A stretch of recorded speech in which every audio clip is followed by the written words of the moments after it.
Get ready, Staten Island. The Ferry Hawks host the Hagerstown Flying Boxcars. Tonight at 7 p.m., it's soccer night, and kids glow around the bases postgame. Saturday at 6:30, it's Broadway night with postgame fireworks and Broadway rave. Sunday at 1:30, it's Military Appreciation Day, and the kids run around the bases. A great day out for the entire family. Kids run the bases after every Sunday home game. Want the best seats all season? Get more Ferry Hawks for only $63. Visit ferryhawks.com now to lock in your seats. The Larry Kudlow Show on the Red Apple Podcast Network. Hello, folks. I'm Larry Kudlow, and this is the Larry Kudlow Show, and it's a great pleasure to be with you on a beautiful Saturday here in the Big Apple. And there is plenty of news breaking right at the top. Mr. Trump, President Trump has knocked off one of the evildoers in this hemisphere. He's going after the Iranians in the Eastern Hemisphere, but in the Western Hemisphere, interesting, important. U.S. Southern Command delivered a swift and lethal kinetic strike to successfully execute Nino Guerrero, the infamous leader of Tren de Aragua, one of the most bloodthirsty terrorist organizations on planet Earth. So good for the Southern Command. This was in Venezuela. Truth Social put out actually last night, but I'm reading it this morning. It's very important. Very, very bad guy. This action was coordinated with our friends in Venezuela, with whom we are working very well. As a result, Tren de Aragua terrorists no longer have safe haven in Venezuela or anywhere else. Under my leadership, we will find these vicious murderers and drug lords anytime, any place, and send them to the depths of hell where they belong. God bless America, Donald Trump. You know, I like this, because he's a bad guy, and because these gang leaders here in the States sent over by him, in fact, so many of the illegals, the criminal illegals, who are murderers, child molesters, rapists, and so forth, come from this gang, and he's their leader. So this is a very good thing. And in the paper this morning, it's interesting. I noticed an article in the New York Post, Harvard-Harris poll, new support for deportations. New support for deportations. From 75% to 80%, including Democrats at about 70%. This is the Harvard-Harris poll, which I think is one of the very best polls. 80%, okay? 80% support deportations, especially deporting criminals. Now, here's Mr. Trump and our armed forces nailing this guy, the head of Tren de Aragua. But also, these blue cities and states, Democrat run, waging war against ICE. We just had it here in New Jersey. And of course, you've had it in Chicago and Los Angeles and all the big cities run by Democrats, waging war against ICE, not against the criminals, not against the terrorists, not against the illegals, but against ICE. Or the customs people, the ones who are trying to uphold law and order and get rid of the criminals. You've had 3 million self-deportations, but you've had a lot of criminals. It's illegal to. It's a crime to cross over. Yes, cross the border, but these are criminals. Here they are in the states committing heinous crimes. And I just say this because the polls show that people support what Trump is doing. And these blue states and their mayors and governors who think they're so wonderful by waging war against ICE are completely wrong. Completely wrong. And polls are showing it. In fact, support for deportation of criminals is going up, not down. You know, people said, well, what happened in Minneapolis or what happened in Chicago or what happened in Newark, New Jersey is reducing support. No. Support for criminals, deportation is going up, not down. I lead with this. I'm going to get to Iran in a minute. I'm going to get to Elon Musk, the first trillionaire, in a moment. But I just wanted to lead with this because not only is the president's Truth Social very important, his announcement, which was made last evening. Let's see, it was put out at 9:48, called 10 p.m., in case you didn't see it, in case it hadn't been reported for you this morning. But the poll is the clincher. And by the way, the Harvard-Harris poll, which is run by a Democrat, Mark Penn, friend of mine, good guy, very good guy. Bill Clinton, Democrat, is among the most accurate polls. We'll have our great pollster, John McLaughlin, later on in the show with Steve Forbes. Talk about this and many other things. Anyway, if you want to hear this show over the internet, you can. You can live stream us, LarryKudlowShow.com, LarryKudlowShow.com. Easy enough. And by the by, please, during the week, come around, join us. Fabulous Fox Business. The TV show named Kudlow is on at 4 to 5 p.m. every day, Monday through Friday. 4 to 5 p.m. every day, Monday through Friday. Fabulous Fox Business. If you can't make it at 4, for heaven's sakes, just text your favorite 9-year-old, and she'll show you how to DVR the show. Not hard. Now, the first trillionaire. It's a great story, the trillionaire story. I love this. Elon Musk. By the way, I've been doing anchoring and hosting on TV and radio for a very long time, just about 25 some odd years, actually radio longer. One of the best moments I had was about a little over a year ago, 2025, I don't remember, it was March, April, May. I was invited to interview Elon Musk in the Indian Treaty Room, which is in the old EOB across the street from the West Wing of the White House.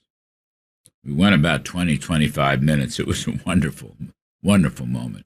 I had met Eli when I was working in the White House in the first term, but interviewing him, he was doing Doge, trying to clean up waste, fraud, and abuse, and it was great to meet him and interview him.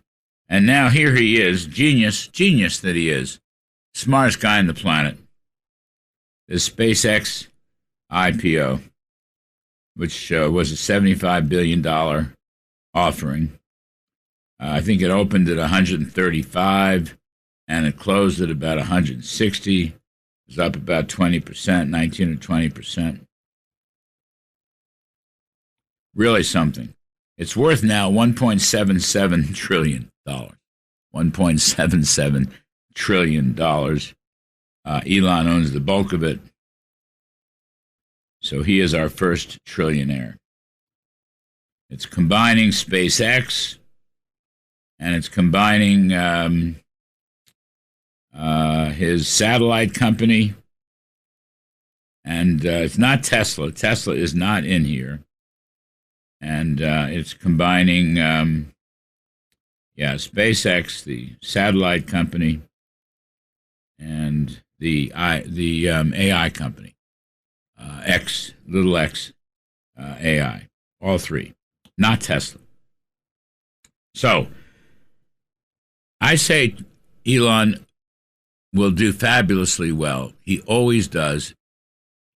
He always does. The satellite company has been making money. He's going to have to build out the AI company. And, of course, he'll build out the spaceship company. But he'll figure out ways to monetize everything. The guy's a genius. I'm sorry, in a way, that his Doge effort in the White House slowed down. And he was only there for a year or so. He wanted Congress to do much more. He wanted the president to do more. Maybe they'll get around to it. I mean, we'll talk later in the show why the Republican Senate and House are not doing more. But he's just such a smart guy. And here's the thing, folks. He's an immigrant, but he's a legal immigrant, right? He's from South Africa. He's an immigrant, but he's a legal immigrant. And he's a legal genius immigrant. And it just shows you how powerful America is. We do stuff that nobody else can do. We are so far ahead in all this advanced technology. And then you've got people on the left who are trying to say how bad it is. It's dangerous. AI is going to cost jobs. No, it's not. AI is going to create jobs. Schumpeterian gales of creative destruction, Joseph Schumpeter. Technology revolutions always explode economic growth. They cause explosions of growth and job creation. There may be some job losses, but it'll be overshadowed. Just look at what's happening in the numbers. You know, the last year, we're creating a lot of jobs. So if AI is going to stop jobs, why hasn't it stopped jobs? The answer is because all these lefties are a bunch of Luddites. They want to stop progress. They want to stop future. America is the greatest incubator of advanced technology. America is the greatest wealth creator, job creator, economic growth creator. Nobody is even close to what we're doing. No one, including China. 90,000 worth of GDP per person in this country. In China, it's less than 14,000. It's one of my favorite stats. Talking to Newt Gingrich on the TV show last night about all this. There is nobody that can touch it. And here's the first trillionaire, an American, immigrant, legal immigrant, genius, Elon Musk. SpaceX IPO. Absolutely fantastic. Let me take a break. I'm Kudlow. We'll be right back. The Larry Kudlow Show On the Red Apple Podcast Network. The biggest stage in world soccer is days away, and every goal changes everything. And now FanDuel's giving you a reason to root for every single one. Introducing Every Goal Pays. Bet on a match and get bonus bets for every goal scored in that match. Oh, that's right. More goals means more bonus bets, and all you have to do is turn on your token. Visit FanDuel.com and get started now. Let there be goals on FanDuel. 21 plus select states for Kansas in affiliation with Kansas Star Casino. 18 plus DCKYWY. Gambling problem? Call 1-800-GAMBLER. 1-800-MY-RESET. 888-789-7777. Visit ccpg.org/chat. Connecticut. Visit mdgamblinghelp.org. Maryland. Visit gamblinghelplinema.org. Call 800-327-5050. Massachusetts. Call 877-8-HOPE-NY. Text HOPE-NY in New York. Call 877-770-7867. Louisiana. Visit FanDuel.com. Get started now. Let there be goals this summer on FanDuel. The Larry Kudlow Show. Entertaining and informative. On the Red Apple Podcast Network. By the way, just as an aside, if you're thinking about such things, the American soccer team won last night. It beat Paraguay 4-1.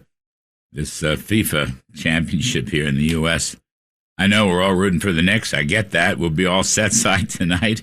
I've been rooting for them for 50 years. Just want to insert this because I think we have a pretty good soccer team. I used to play soccer in prep school and watched a little bit last night, and they did very well. 4-1, beat Paraguay. Anyway, big story yesterday, and it's driving stocks up, driving gold down, driving oil and gasoline prices down. We may be close to a memorandum of understanding with Iran. That's a very important story. I know we've had false starts, and to some extent President Trump has occasionally overplayed his hand on this, but people are saying there's a 75-80% chance, and a lot of detail coming out, and it is a very, very big story. You could be changing history here. Changing history. Changing the Middle East, promoting freedom. That includes Israel, of course. And expanding the Abraham Accords. And I always believed, as much as he wants a deal, President Trump will not make a bad deal. He will not make a bad deal. And what's been surfacing on this Iranian story is that Mr. Trump's red lines are being preserved. The enrichment of uranium must be either destroyed, enriched uranium, or moved from Iran to the United States. We will work with the UN, but we will be there. They must give up all of their nuclear operations. Here's the key point for me. No money will change hands for signing this. Iran can sign this, but they're not going to get any money. And in fact, they're not going to get, we've frozen their assets. We've frozen, Operation Economic Fury from Scott Bessent, the wartime Treasury Secretary. He's already seized probably $1 billion of cryptocurrencies. Bank accounts offshore. They're not going to get a dime. Not a dime just by signing this. They have to show that their behavior is changing.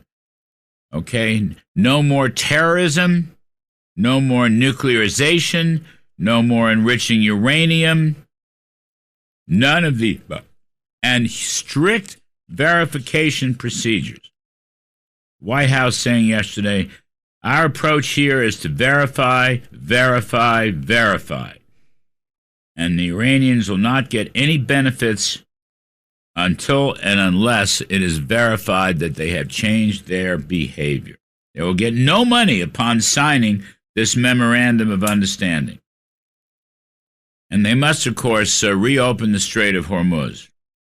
But point is, any monetary returns to Iran will be tied to actual performance. And that's the key point. And I can't say, Iran they've never agreed, they've never made good on any deal. Now, most of the deals have been bad, the Obama deal in particular. I mean, Obama gave the money, and Biden gave the money, and it was insanely stupid. In the past, they've always taken money and, what have they done? Pursued nuclearization, pursued enrichment, pursued terrorism, now making mischief in the Strait of Hormuz. They're not going to get a dime unless verifiably they have changed their behavior. And that's going to take months and months and months. Now, I can't sit, I don't know. Will they do it? Who knows? Mr. Trump has been pursuing what many call coercive diplomacy. That is to say, bombing diplomacy. And we've destroyed their country.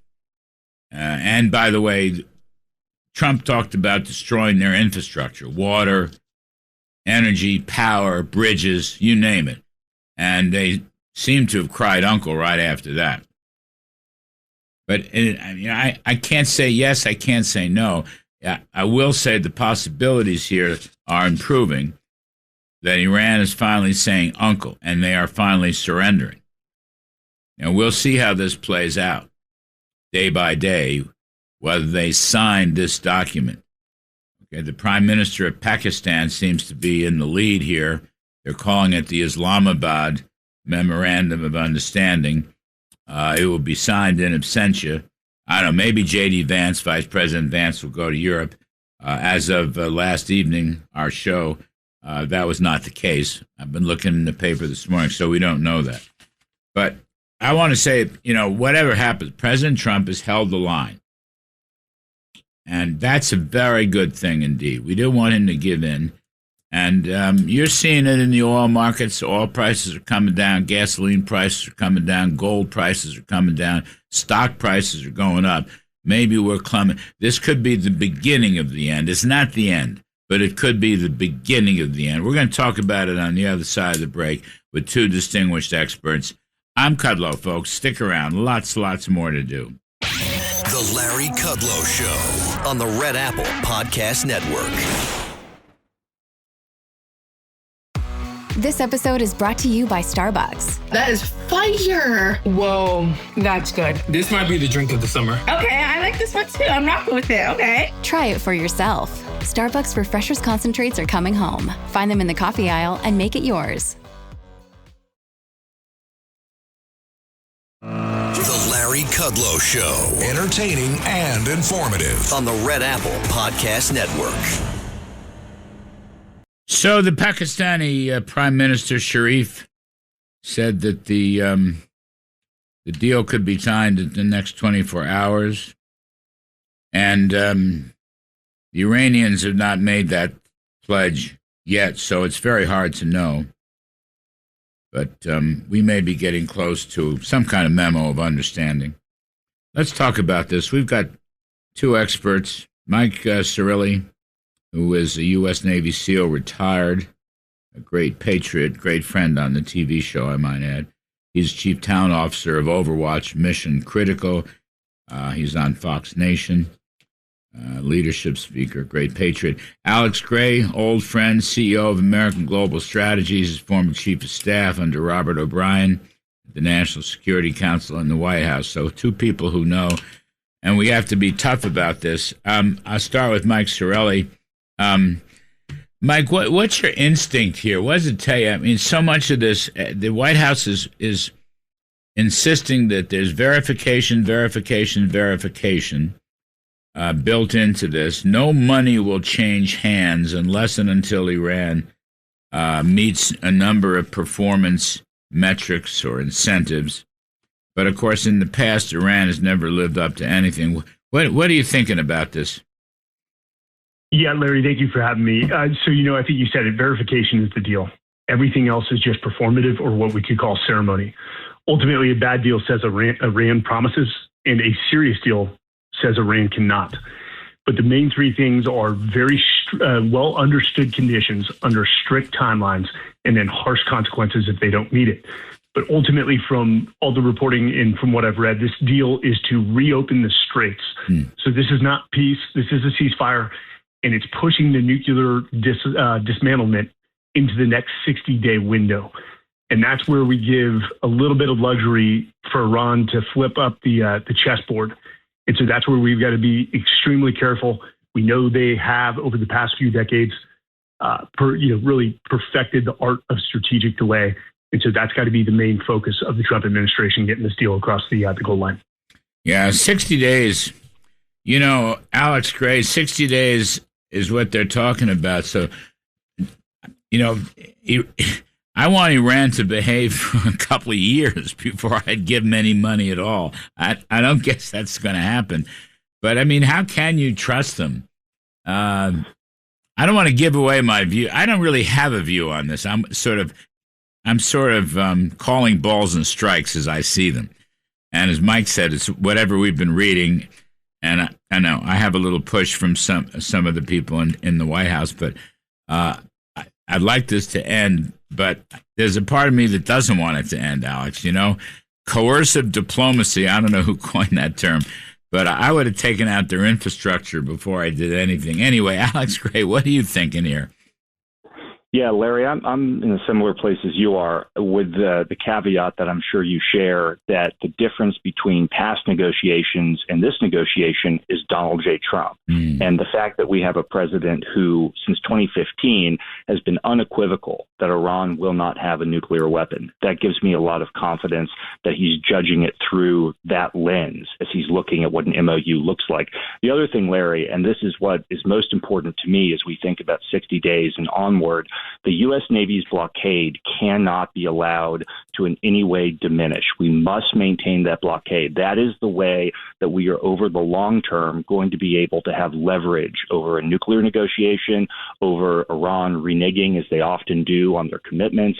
It is only that blockade that has been so effective, that has rerouted their supply chains, that is slowly, under the radar, under the U.S. media's level of attention. It is causing social unrest and dislocation. We have to keep that blockade. We have to keep forces in the region so that there is a credible deterrent if Iran decides to do its usual pattern of behavior. I've seen some of the reports that the blockade will be taken down if the strait is opened up. And like you, I think they have to earn that over a period of time. And that goes to Scott Bessent's, Treasury Secretary Bessent's operation, Economic Fury. We've taken away all of their offshore money. We've frozen all their bank accounts. In other words, the monetary side of this is so important because they are going broke. There's no question about that. And if the president ever bombed their infrastructure, they have no way to rebuild that. I mean, literally, the place couldn't function, I guess. Mike Sorelli, am I right about that? I mean, if he took out the tunnels, bridges, energy, power, they wouldn't be able to function, and they have no money to rebuild.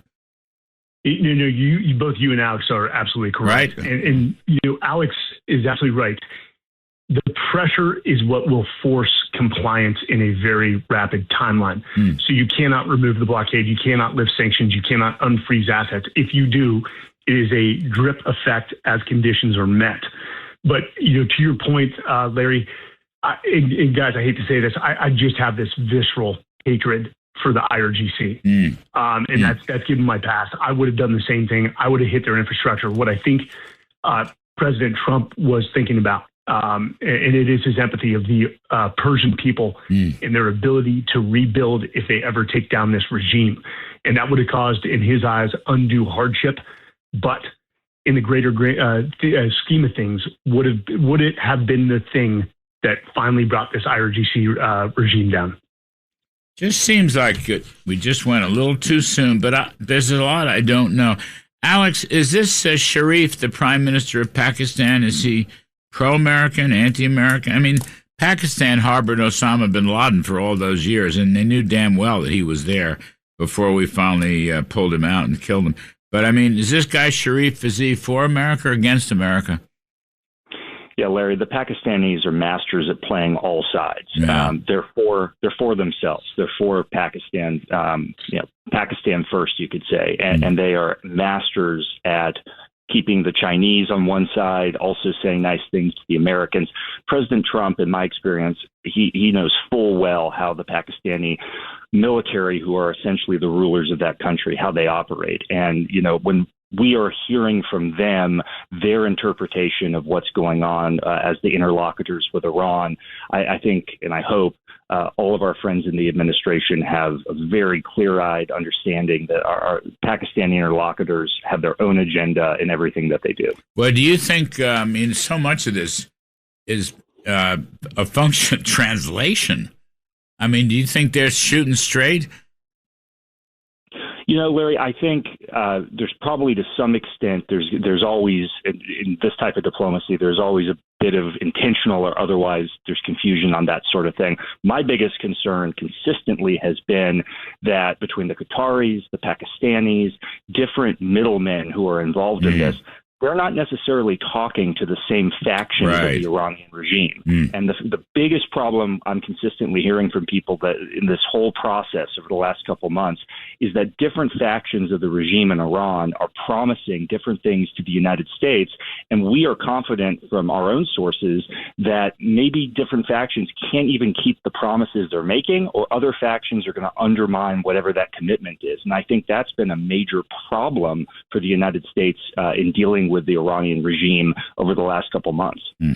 Mike Sorelli, your experience, I'm assuming CENTCOM keeps all our military assets in place for quite some time, whether this memorandum is signed or not.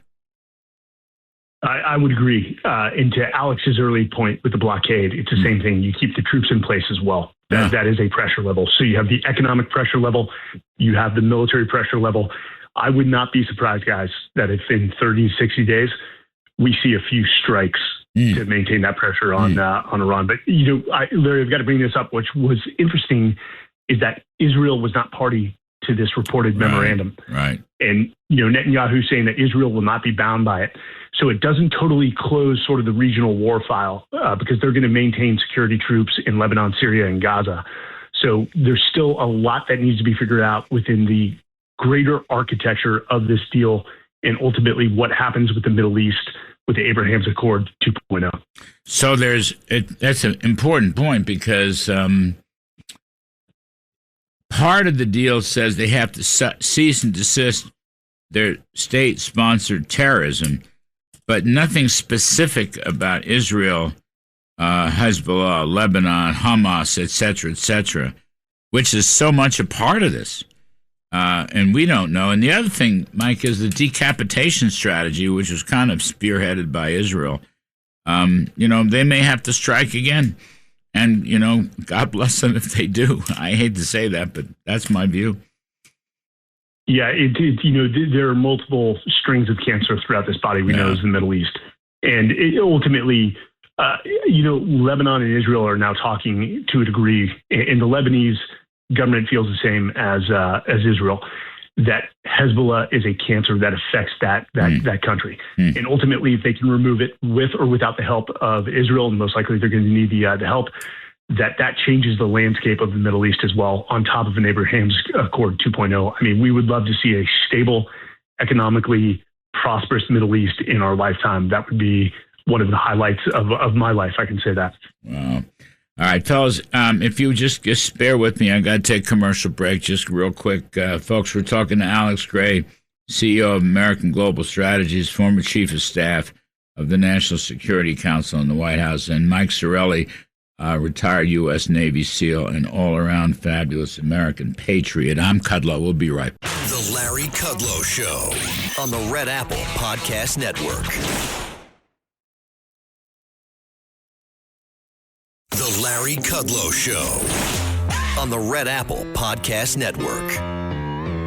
And we're talking about this so-called Islamabad Memorandum of Understanding, which could be the beginning of the end. Now, there'll be a lengthy discussion, 60 days or more, of the details and technical aspects of this thing, but most of the red lines, actually all the red lines, are in it, if reports are to be believed. We're speaking with Mike Sorelli, retired U.S. Navy SEAL. Mike, what's your Fox Nation? You have a Fox Nation show. I do. Heartfelt. It's called The Unsung of Arlington, and we tell the stories of extraordinary Americans who made the ultimate sacrifice on our behalf that are laid to rest in Arlington National Cemetery, which, Larry, I know you've been there. Yep. One of the most beautiful pieces of land within this great country. You bet. It is beautiful. It's heartbreaking, but it's beautiful. You're right. Yeah. People that made the ultimate sacrifice. And we've got Alex Gray, as former chief of staff of the White House National Security Council under Robert O'Brien. Now, Alex is CEO of American Global Strategies. I think part of the time I worked for Alex Gray. I don't know. I have to figure out those lines of communication. Many things that I do that I don't really understand. Mike Sorelli, I wanted to ask, it's really a military question. I think the president was looking very carefully at bombing Karg Island, the economic depot, the oil depot of Iran, which would have been a killer. But many people said he just couldn't do it. You'd have to have troops on the ground and so forth. I don't know whether you have any experience or knowledge of the Karg Island story, but I know he was looking at it and then he pulled back, Mike. What's the feasibility of that? Well, this is what the U.S. Marine Corps is built for. And with roughly anywhere from 1,000 to 1,500 troops, they could have easily taken that island. I was not so worried about the offense, what we call joint forced entry operations. They do this for a living. So the taking of our Karg Island was not the primary concern. It's the defense. And Larry, as you know, we say in the military, you lose more people on the defense than you do the offense. And so ultimately, they would also have to move naval assets deeper into the Gulf around that island to create a layered anti-missile or drone defense for those troops on the ground. But I don't think bombing the island was that may have been an option, but I think they were eyeing actually putting troops on that island, which, you know, guys, we get into a very gray area. Is that troops on the ground? It's an island. It's not the mainland. You know, I didn't see that as a commitment of a larger mass of troops into the mainland of Iran, which would be a strategic miscalculation. But to grab their economic, viability in grabbing that island, that may have been the right call. It just was seemingly called off because Iran came to the table. Right. And Alex, I think, again, this is under the heading of coercive diplomacy or, diplomacy through bombing. I think the president was quite serious and even close to going after the mainland Iran infrastructure. The bridges, the tunnels, the power systems, the water systems. That would have been a straight Air Force bombing mission, wouldn't it have? Yeah, Larry, I think you would have used Air Force assets, Navy assets that were pre-positioned on our carrier strike groups that are in the region. And, this goes to the larger point that Mike has made, you have made.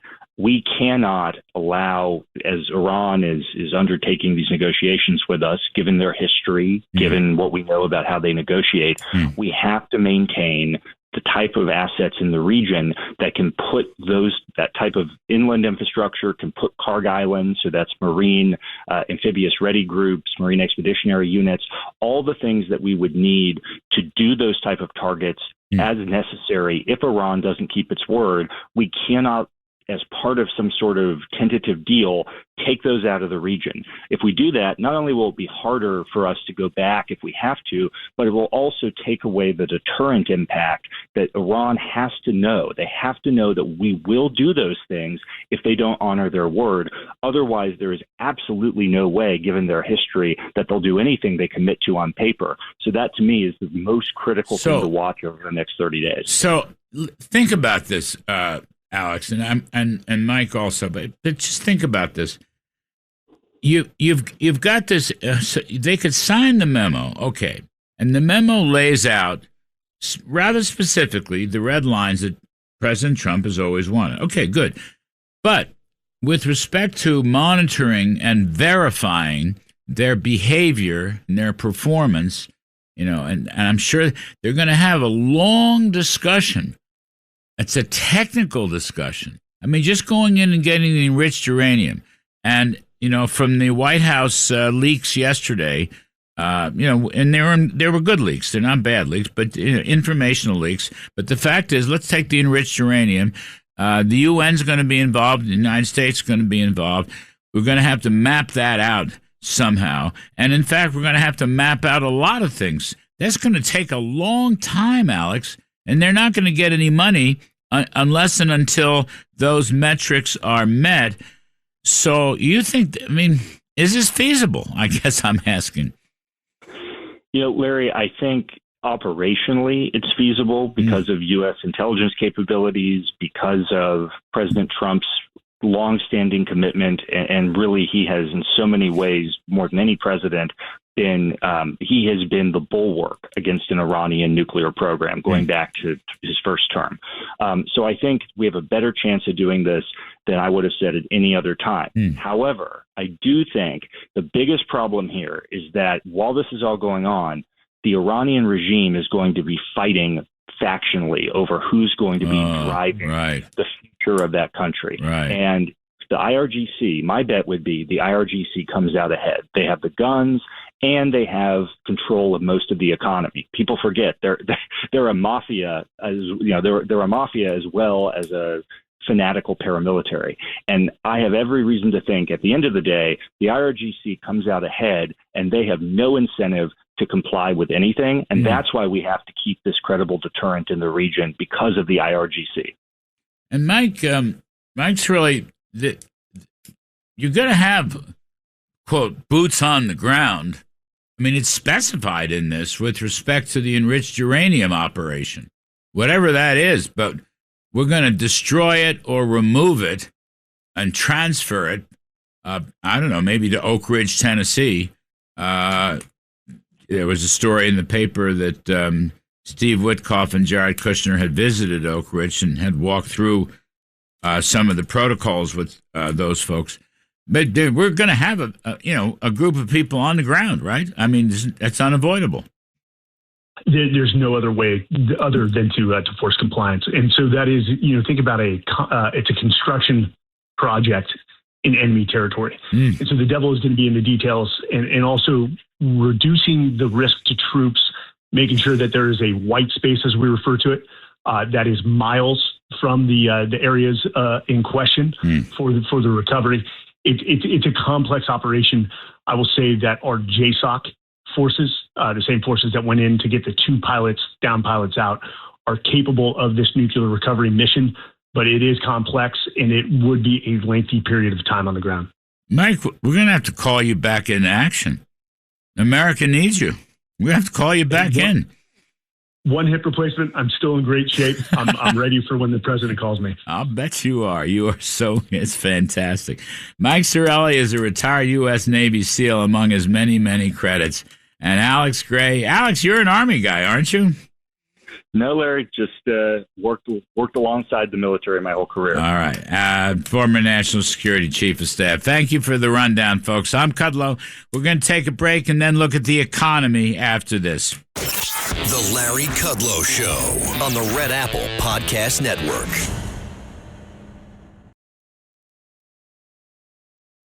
The Larry Kudlow Show. Entertaining and informative. On the Red Apple Podcast Network. You know, it's very interesting. We had some inflation reports out this week, the CPI and the PPI. And on the surface, the headline numbers were not good. In fact, they were downright ugly. But if you look under the hood, they weren't all that bad. Meanwhile, some open market prices, okay, if you're a price rule guy and you look at commodities, oil prices coming way down, gold prices coming way down, silver prices coming way down. I don't know. That's an interesting futuristic signal. And the question now is, what is the Fed going to do? The Fed meets Tuesday and Wednesday. Kevin Warsh, the new Fed head, will be his first press conference. I guess he's going to have a press conference. Maybe he won't. We don't know that yet. But hopefully he will move the Fed's model away. Growth does not cause inflation. Hopefully. He said that during his confirmation hearings. And I'd like to see him say that again. So let's talk about all these different strains. We have John Carney, Breitbart News editor for economics and finance and co-author of the daily Breitbart Business Digest, which is a must-read. And Michael Falkender, who is the economics guru at the America First Policy Institute, former deputy secretary of the Treasury. So, fellas, I'm going to start with John Carney. All right, I know that the CPI, PPI look bad. There were some pockets. I mean, as you noted, drug prices actually coming down, which is very, very interesting. Maybe you'll talk to that. But I want to start with oil's down a lot. All right, now I guess this is wartime speculation. This also could be, I call it Trump's secret sauce. They're actually letting ships through quite a bit. And by my count, there could be as much as 9 million barrels a day coming through last month and this month, which would have closed the 20 million barrel a day gap from closing down the Strait of Hormuz, the shortfall. But gold prices are down a lot, about $1,200. Silver prices down even more. Now, in the old days, going way back, gold and silver used to be inflation indicators. Maybe they still are. Or maybe the world's not coming to an end or something. John Carney, what do you make of it? You're right, Larry. Gold prices just last week dropped 5.7%. Yeah. That's a significant decrease, and I do think it is still a predictor of future inflation. And if you looked at the CPI numbers, the year-over-year numbers were bad, but the month-to-month numbers actually showed inflation slowed pretty dramatically. Core inflation, actually, the pace dropped by half. So in April, we went up 0.4%, and in May, it was just 0.2%, and core goods actually deflated. So we actually have deflation beneath these numbers. The year-over-year numbers look ugly because we're having a couple more higher months of inflation in the 12-month cycle. But if you're looking to anything that looks forward, and I think gold, I think the median CPI calculated by the Cleveland Fed, these are more forward-looking. They tell you what's coming, and they're actually telling us that inflation is not very bad, and even more reassuringly, that it hasn't spread from energy. We saw airfare go up, but apart from things, super tied to energy, we're not really seeing inflation broadening out in any way, and that's very reassuring. Bond rates too, John. The interest rates, they're just sort of bouncing around in a range, okay? And if you had a legitimate embedded inflation problem, the 10-year would be at 5% or 5.25%, 5.5%, but it's not. It's actually somewhat less than 4.5%. So I'm not seeing any, in other words, the market price indicators, what we used to call the market price indicators, commodities and interest rates and the yield curve, none of that stuff's really moving much. The only commodity that really actually went up a lot last week is actually a very bullish sign for the economy, copper. Yes. It went up almost 2%. That's actually a predictor of growth in the future. It's not a predictor of inflation. So if you combine these, what I see is we're getting non-inflationary growth. And I do hope that when Kevin Warsh, I'm told he will have a press conference. And so, but I hope he uses that to actually announce a new paradigm, as you said, that we're not going to look at growth as inflationary, that we are going to look at inflation as a problem, yes, but not fear growth as something that we need to avoid because it could cause inflation. So, Mike Faulkner, put yourself in Kevin's shoes. You could have been a Fed chairman. You were Deputy Treasury Secretary. Who knows? What do you think he's going to do? What should he do? I think what he ought to do is not comment about the future path of interest rates, because I actually think that could bring the board together. If you look at why a number of the regional Fed presidents voted against the statement last time, they didn't vote against the interest rate policy.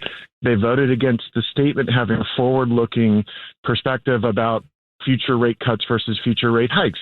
Kevin has said he's going to come in and not do forward guidance because forward guidance takes you away from being data dependent. If things all of a sudden change, you have to be able to move. And if you've locked yourself in through past forward guidance, that creates a problem for you. So let's take him at his word. He's going to end forward guidance. It's going to be a much stripped down statement that just talks about where the economy currently is and where interest rates currently are. And I actually think that's the way to bring the board together and set a tone that there's a new approach to monetary policy. So you think he won't talk about models, theoretical stuff. He'll just stick to the economy?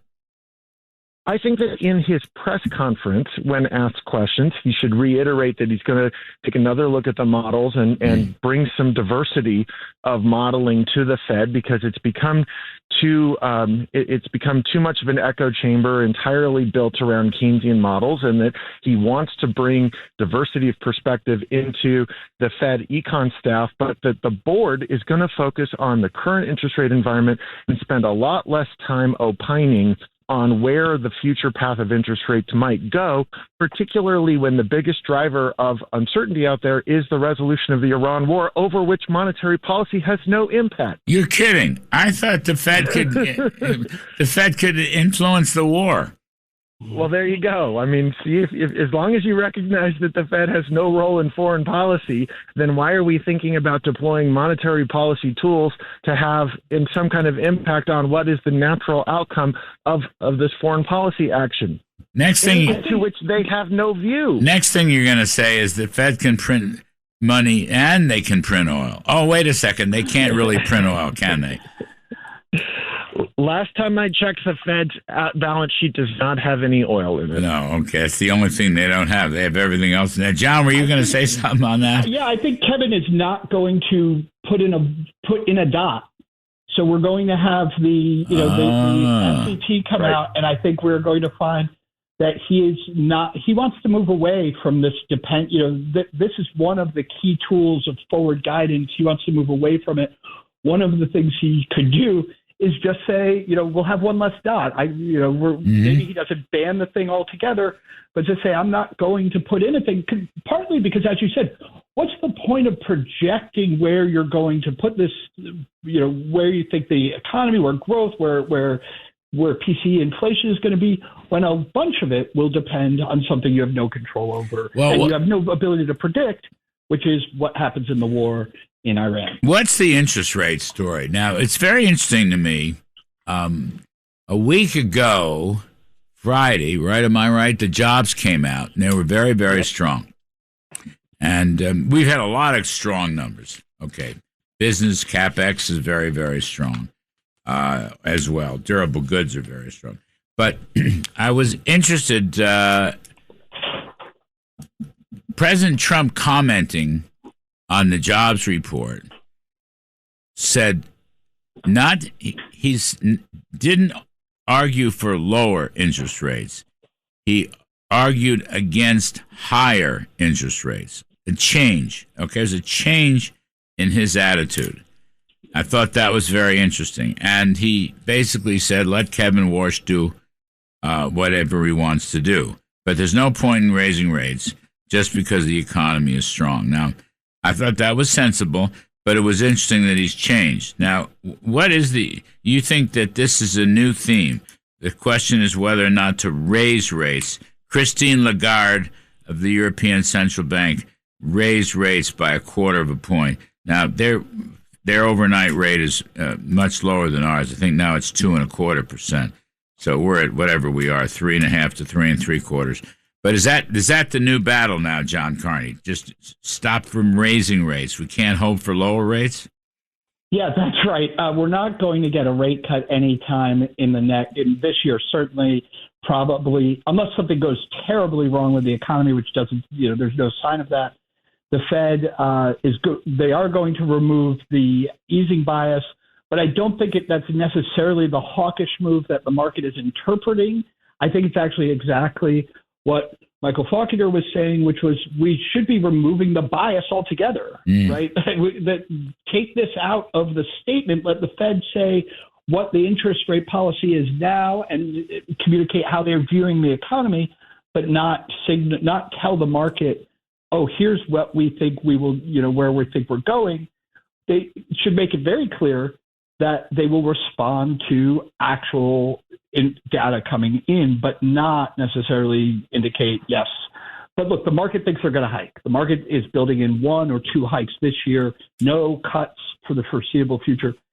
I don't think the hike makes sense, in part because I think once we get through the oil shock, that when you look underneath, as I was saying in the beginning, there's actually a lot of deflation going on. So it doesn't make sense to try to cut right now. Just try to hike right now. Let me follow through on that. When you say the market's now expecting 1 or 2 hikes, what are you looking at? Are you looking at Fed funds futures or I look at the betting markets? Futures. The Fed funds futures is typically where I look for it. You can also look at, the things like the 2-year forwards, but I really actually like the Fed funds futures market for this, and it moves around, it changes its mind, but right now it thinks that we are going to get hikes, and I don't think that's happening unless the only way that would happen is if we got a resolution to Iran,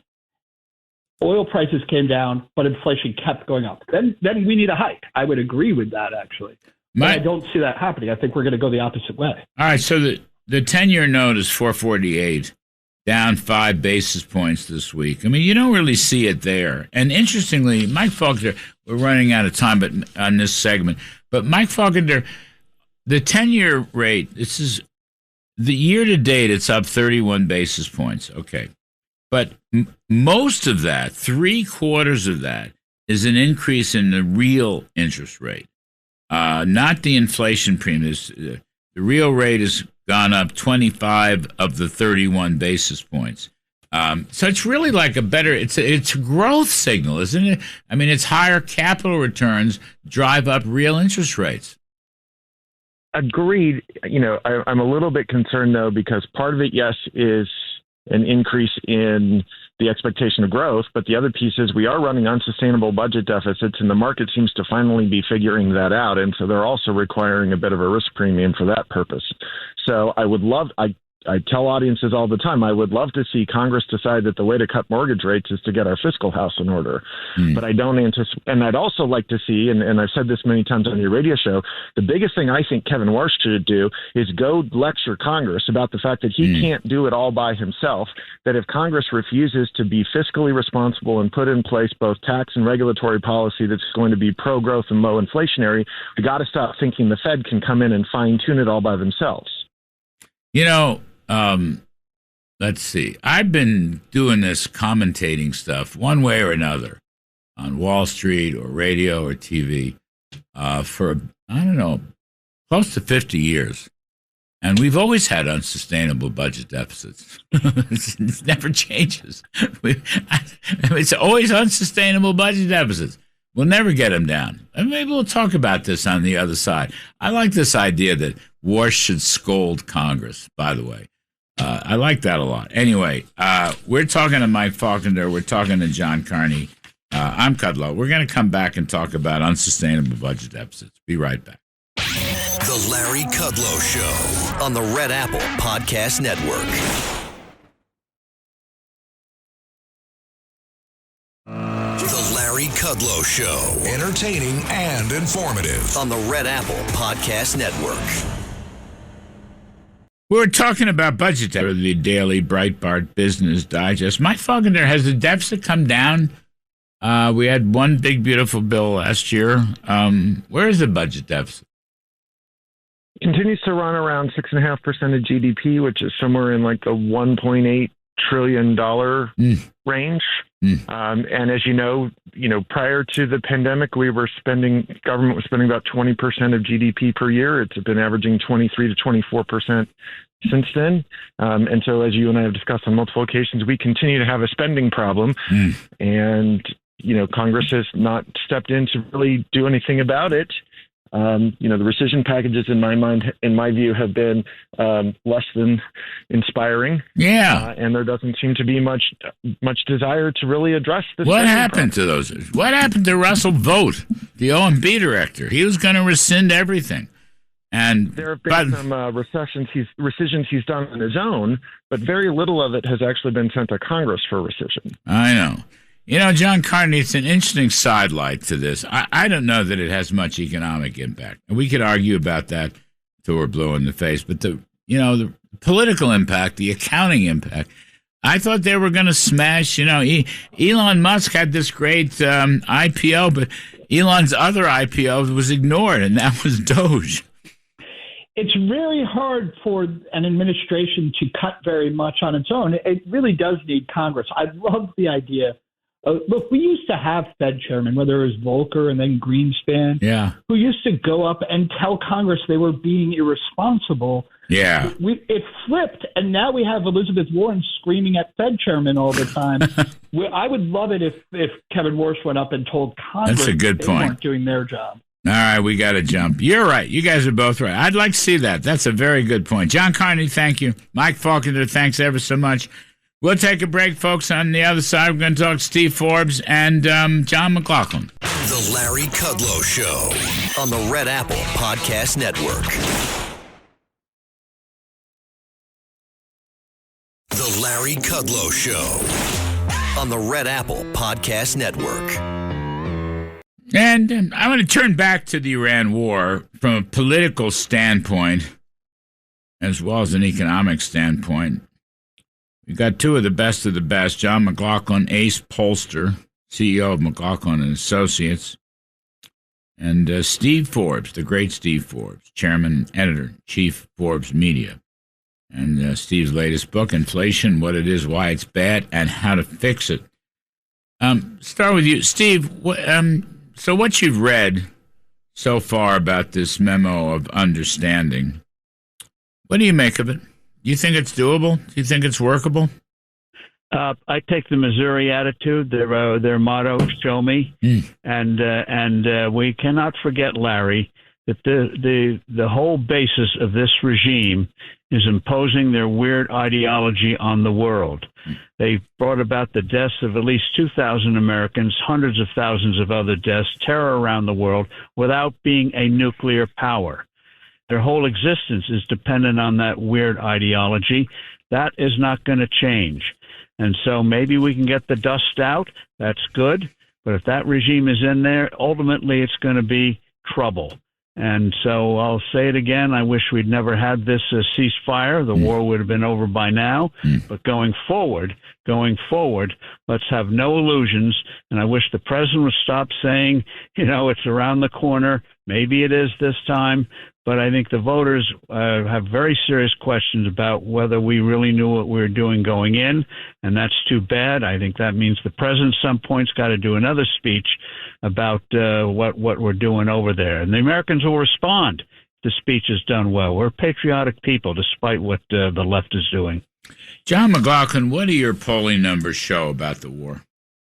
Well, in the most recent poll we did about do they support or oppose the president stopping Iran from getting nuclear weapons, they support 48-41.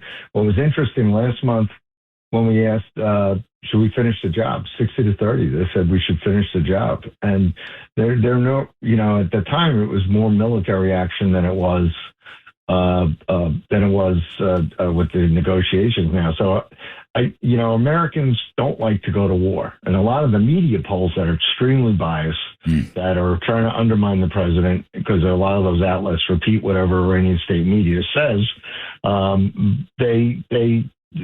those polls have been, do you want to use military action, et cetera? Americans don't like to do that. But when they understand what the goals are, like when the president did his April 1st speech to the nation, people that watched that fully supported because they understood it was about stopping Iran from getting nuclear weapons. And as Steve said, these are not rational people that we're used to. These are people that are ideologues who have a religious ideology that, if they had a nuclear weapon, what they've proven is they would use it. And Americans thought in our last poll, 61-20, that if Iran had nuclear weapons, they would use it against the United States and our allies.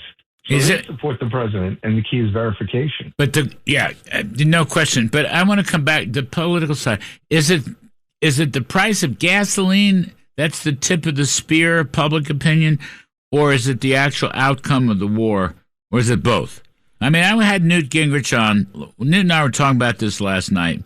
Now, he's argued, and Newt's a very smart guy. Newt's arguing that if you can get gasoline down to $3.50 or less, that's a huge win for the GOP, for the president and the Republican Party in the midterms. Now, I think we're going to get that. I mean, half the states have a $3 handle anyway, and energy's coming way down. WTI, what was it yesterday? $83, $84, down over 20% for heaven's sakes. Probably come down more. Ships are going through the Strait of Hormuz. So is it the gasoline price, John, that's the key, or not? Well, it's a big factor in that poll we did, the most recent poll we did that we posted. Tea Party Patriots paid for a question: should we keep the Strait of Hormuz open? 71-16. American voters said absolutely. So particularly with the independent voters are not about what you've done for me in the past. They're about what are you going to do for me tomorrow? And they're still trying to recover from 4 years of the hangover of Biden-Harris inflation. So what we're worried about now is, although I had Trump with a 48 approval, 47 disapprove, and it's 1,000 likely voters modeled after a typical turnout, the Republicans were only at 42% of the generic ballot for Congress. Democrats were at 46, and the independents were going against us 2-1. So, they're deciding that, in New Jersey yesterday, I paid $4 a gallon of gas, which was down from nearly $5. So it's going down. But, the one thing I said to the president is a lot of us have friends and family over in that theater. And, they're risking their lives. The president is the commander in chief. He needs to be thanking the brave men and women who are putting, they're sacrificing every day for us over there. And he understands, because he doesn't like using ground troops. He doesn't want to get us caught in a forever conflict. But they are giving him the ability to run the blockade, to do the economic sanctions that is bringing Iran to the table right now. But as commander-in-chief, he has to thank those troops every day, because what they're doing for our country is amazing. Steve Forbes, so the generic ballot is running against the GOP. What should be done? What can be done? Well, on the war, I think the people want to convey the feeling that we're actually have a real plan, that we know what we're doing, and that's not happened so far. I'm being blunt about it. Mm-hmm. We got a lot of this. It's going to end in 2 weeks, kind of thing. Prosperity's just around the corner. And this, I think, underscores the need, and I know our friends in Congress don't want to hear it, the need for a reconciliation bill with tax cuts in it. And if they don't want to put real tax cuts in it, make it a big campaign issue and have people out there like this waitress that Jason Smith talked about in Missouri who could pay her rent for the next year with her 3 kids, single mother, because of tips and overtime changes. And the Republicans have to say, this is what we're going to do more of, reelect us. We have to have something to put on the table. And right now, we don't really have something new to put on the table. It's like a restaurant. Great meal yesterday. What are you serving us today and tomorrow? That's what the voters are looking for. And I don't understand why Treasury, Scott Bessent, great guy, White House, great people, why they don't index capital gains right now, especially for housing, and do something that voters say, hey, some good stuff is coming, and they're already starting to put it on the table. We need that. Yeah, we do need that. You're 1,000% right. You and I have been talking, it's been probably 2 months now. We've been talking about this in various media. And so, we had Kevin Cramer on, Senator Cramer, last night. He's a good guy, personally. He's a good guy. Is. Okay, lovely man. But you could see how defensive he is when we talked about the need for a reconciliation bill. In other words, what you just said to me on this radio show, both of us said to him on the TV set, and he was on set with us. And he's a lovely, charming man, and he is a Republican conservative from North Dakota. But he didn't have an answer. He didn't say, we're going to do this, we're going to do that, we're going to forge ahead. I mean, that's the trouble. Republicans are sleeping. The Senate Republicans are sleeping. Some House Republicans are better. But really, there's nothing going on. There's nothing going on this front. There's no pro-growth. We need a fat pro-growth reconciliation bill. Yeah, and the president's got to take the lead on it, and to put a light of fire on Bethune, make it a top priority. And by the way, I wish they could come up with another word than reconciliation. Sounds like a marriage bill. Yeah, I know. I know. Get something that excites folks. But it is, in effect, it's a way around the filibuster. So Schumer, that's the key thing. Schumer wants to stop everything. And Schumer wants to shut the government down September 30th. I mean, yes. I mean, people have said that. Elected Republicans have said there's no question about that. And it would be chaotic. I don't know who wins and who loses. Everyone loses, probably. But the key thing on that, Larry, is to have a narrative, knowing what they're going to do. So when it happens, people say, like when Reagan said, there you go again. There they go again. They're blocking this big tax cut for you. They're blocking saving your from capital gains, phony capital gains on your home. So set the table for it. Set the narrative for it. So when they come, we're ready. Smash them. John McLaughlin, your polling shows that people want more widespread congressional action. Absolutely, because, I was inspired during the campaign when I was working for President Trump, and I still do, but when I was working for him, Steve's book about inflation, he gave the prescription to get out of inflation, economic growth.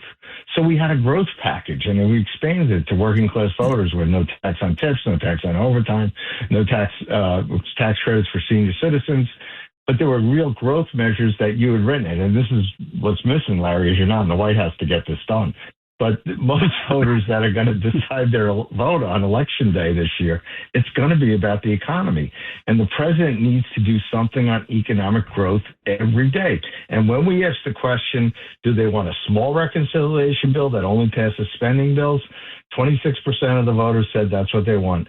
But when we said a pro-growth reconciliation bill that cuts waste, fraud, and corruption and require proof of citizenship and voter ID and expands middle-class tax cuts, 57%. That's what the majority of voters want. So why can't we get that? Why can't we get that? Because they're inside the Potomac, and you and Steve aren't. When I was tell them they're going to lose. When I worked there, I used to every senior staff meeting. I mean, it was really I would like they'd be going through all these things that had to be done, and I'd sit on one of the couches in the back of the room and start yelling out growth, growth. I would do the same thing in the cabinet meetings. I sat behind the president to his right. Usually with John Bolton, by the way, we always sat next to each other, and I'd let him go on and talk about the agenda, then I'd start going growth, growth, growth, and he'd look up. This is a true story. And Trump he was so great, so he wouldn't look back at me. He would just sit there and he goes, "That's the sound of money that I'm hearing," and I'd go growth, growth, growth, and then people around the table would pick it up. But I don't think that spirit. No. That spirit is, I think the Republicans have kind of forgotten it right now, Steve Forbes. You and I have never forgotten it. We go back 45, 50 years. But it's a winning, when we cut taxes, let's just focus on that. When the Republicans go for tax cuts, they win. When they don't, they lose. Honest to God, we could probably do a paper on this or a whole book. And in this environment, this is what I don't understand about our friends in the Republican Party. It's their butts that are on the line in November. Yeah. Their jobs that are on the line in November. You'd think they'd be clutching to anything they can grab to try to go against the headwinds that are out there. And this would be a great way to do it, starting with no capital gains on home ownership, or at least to do it index it for inflation. Boy, that people would start to perk up on that one. Tens of millions of homeowners say, yeah. And by the way, couple it with if you have a 2 or 3% mortgage, you can carry it to your next house, so you get some real mobility, movement in the housing market, more movement. I'd like to reopen the overtime and the tips and that stuff, the so-called working class. I like that a lot, and I think that those incentives are very important for the economy. But that tax relief, so you've had a 3 or 4 month bump up in gasoline prices and other prices, and that shows up in affordability. Well, one way to knock that down is give some tax relief, kitchen table tax relief. And do it in a way, we have to take care of the top at some point because we love capital. But let's get wonky for 1 second before we get yanked off the air. But you take the 22 and 24% tax brackets, which really slam people in the blue states, and you propose to cut those down to 15. That takes away the whole deductibility thing. I know we raised it to $40,000, but boy, everyone would feel that, especially in blue states where we're trying to hang on to some seats they're trying to take away from us. And have the tables there. Hang on a second. Let me $2,000 savings for somebody in a suburb. Let me take quick commercial break. I want to come back on this point. And the utility of the top rate, which is very interesting. Hang on just 1 second. We got Steve Forbes, the great Steve Forbes, and John McLaughlin, Ace Pollster. I'm Kudlow. We'll be right back. The Larry Kudlow Show on the Red Apple Podcast Network.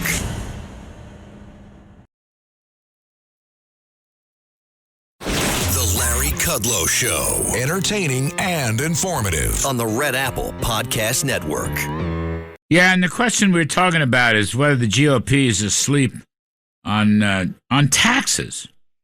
Put more money in people's pockets, provide incentives for growth. We got John McLaughlin, whose polls say people would like pro-growth tax cuts, and the great Steve Forbes, chairman and editor of Forbes Media. Steve, I want to come back to this. We were talking on the TV show, I guess Thursday. Wednesday or Thursday, with Doug Holtz-Eakin and Mark Sumlin, two smart guys. So we were talking about the 1986 tax reform, and Packwood, Bob Packwood passed away this week at age 93. So he was one of the key authors. But so you lower the rates and broaden the base, but people shouldn't forget unincorporated businesses. In other words, small businesses, farms, ranches, you name it. People that start up their own company, they all pay the top income tax rate. It's a very important rate. The GOP has lost this. We used to talk about this, right? So when you got that thing, we pioneered it back in the 80s. That's right. When you got that down to 28%, we were helping, 40% or so of the economic activity in this country comes from small, unincorporated business. And I may be low on that percentage, Steve. So that's like really important, and we don't talk about it anymore.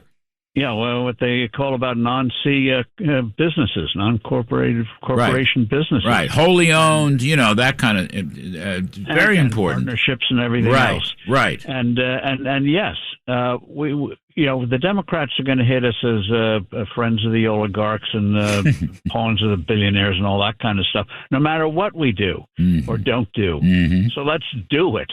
Put it on the table. Say we're going to do it for everybody. Because everybody working together, America moves ahead, and we all benefit. The top rate is 37, right? 37, and actually even higher when they throw in the fact you now have to pay Medicare on all your earnings now, and some other junk they put in there. So it used to be 28. Reagan left it at 28. There's a big difference there.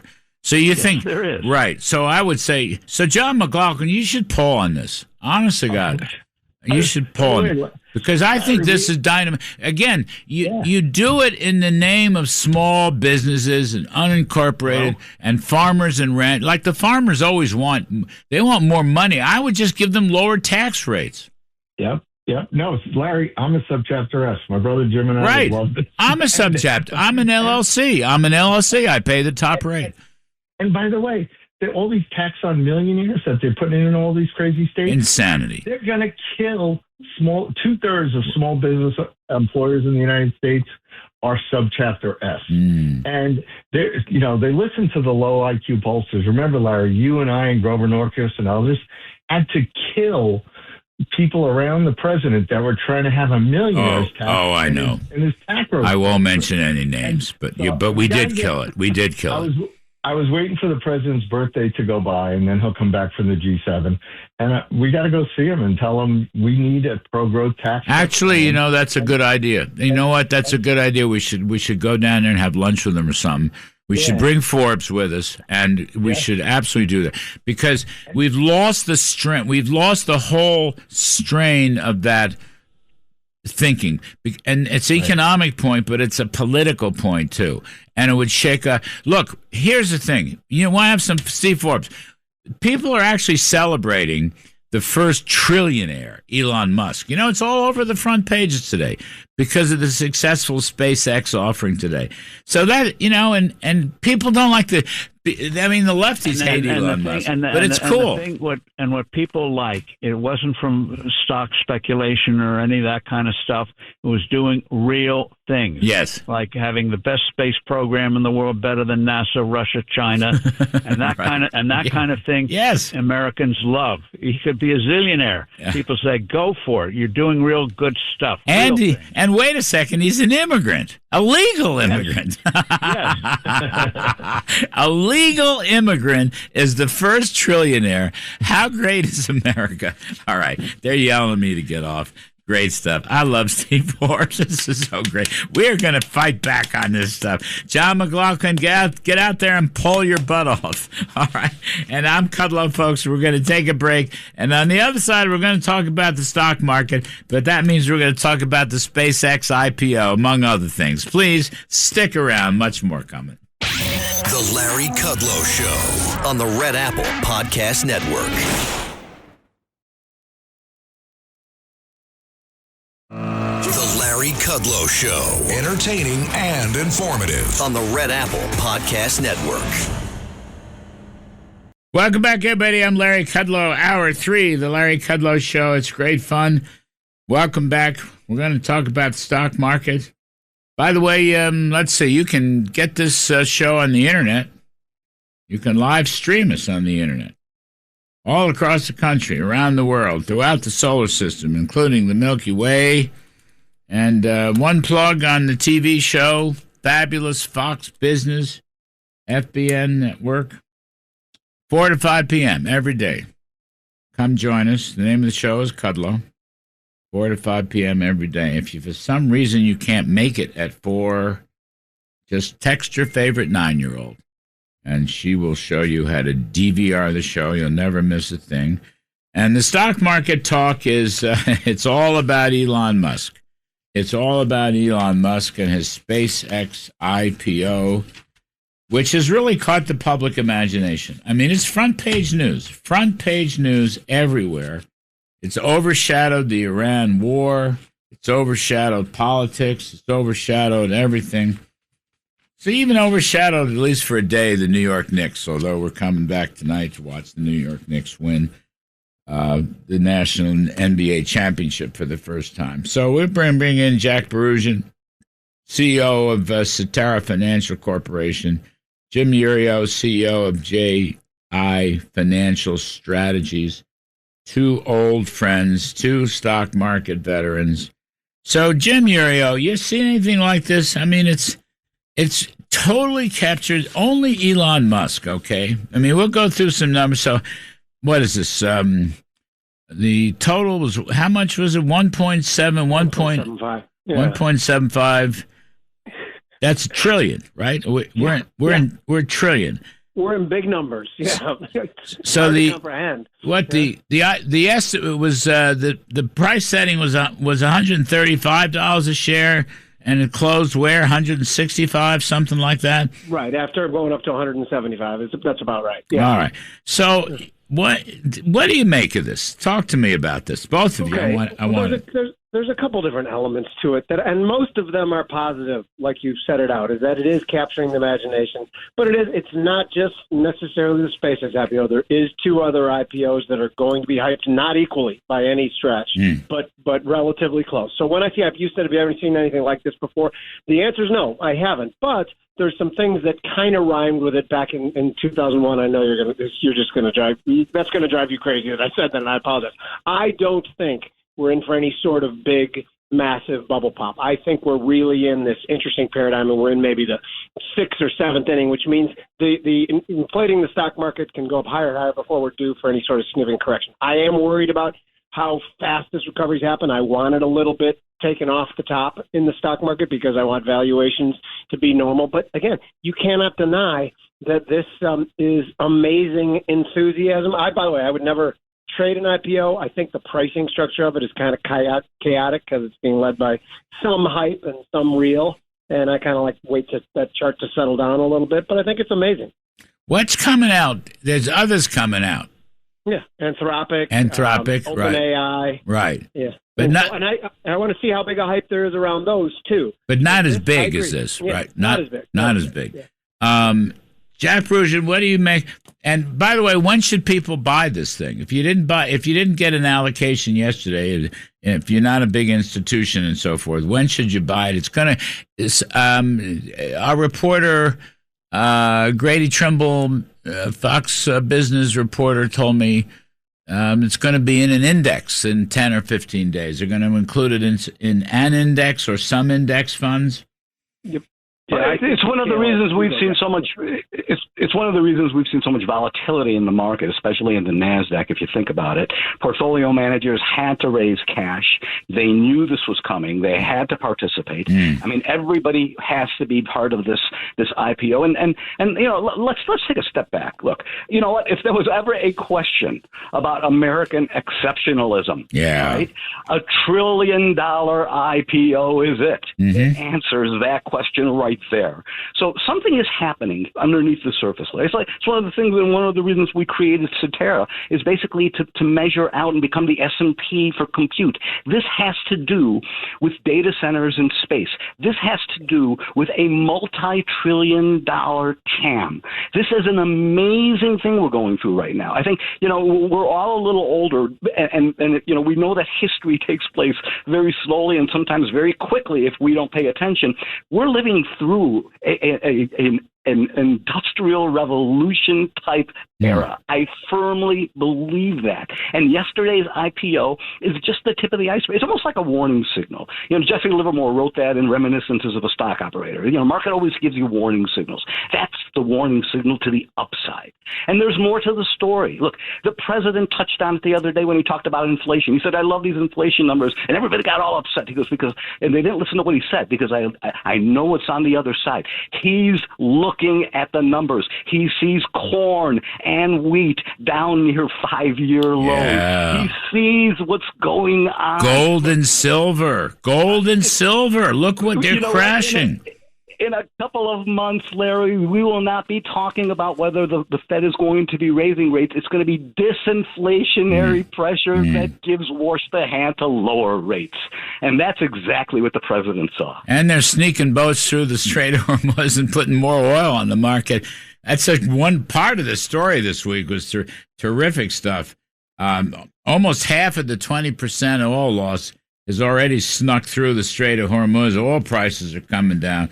Gold prices are coming down. Silver prices. You're right about farming. The only one that's been holding up is copper, Dr. Copper, because the economy's so strong. And it probably has something to do with the AI revolution and data centers. Don't you need copper for that stuff?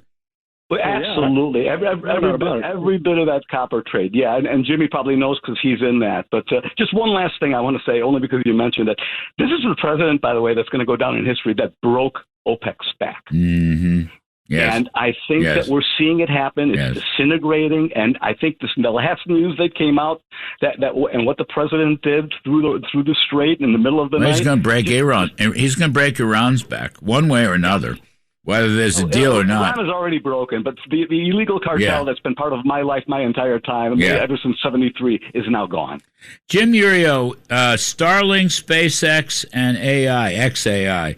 Those are the three companies that were bundled in together. Look, Starlink's already making money, right? That one's doing very well and will only do better. Now he's got to figure out how to monetize AI, right? SpaceX, I don't know how you monetize that. Maybe if you have a thought, but he's got to figure out how to monetize the AI portion. We gave Amazon how many years before they figured it out? So I mean, we can give them a long leash to try to figure out how to monetize it. I also, by the way, I'm long Tesla. Part of the reason is because I think eventually that all kind of gets folded in together. Yeah. But you guys mentioned copper. That was supposed to be my trades of what charts look the best. Southern Copper, Freeport McMahon, which, by the way, that all ropes into the whole expansion thing you're talking about. Like, I hate, that I like to look for something to worry about. And right now, there's a couple things, but it's mostly GDP's accelerating. Business equipment investment went up 17.2%. Data center spending. Foreign direct investment, 50% over the last year increase.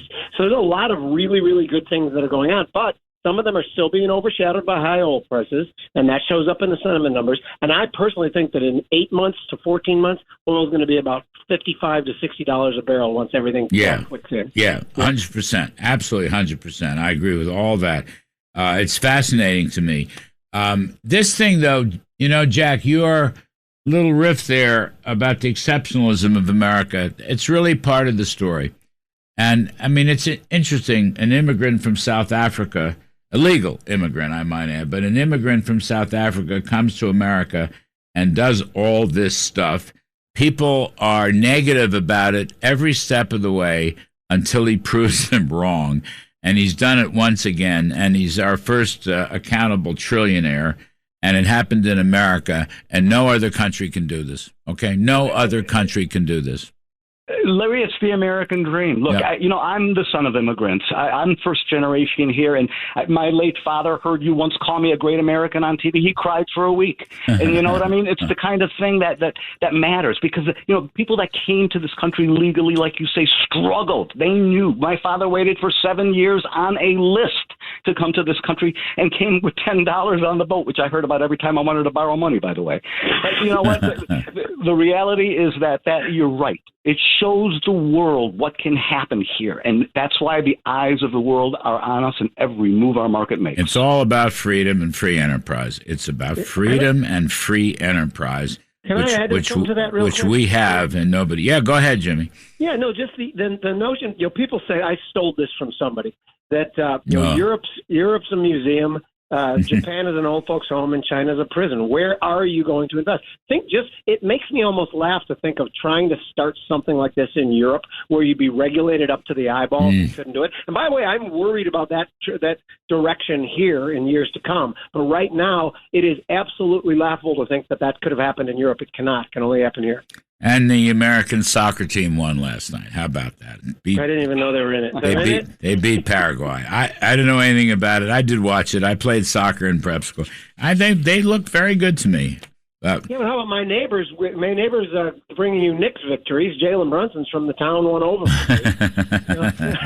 They're going to win tonight. Let's take a break, and we'll come back and look at some of the other dimensions of the stock market. Jack Barusian, Cetera Financial Corporation.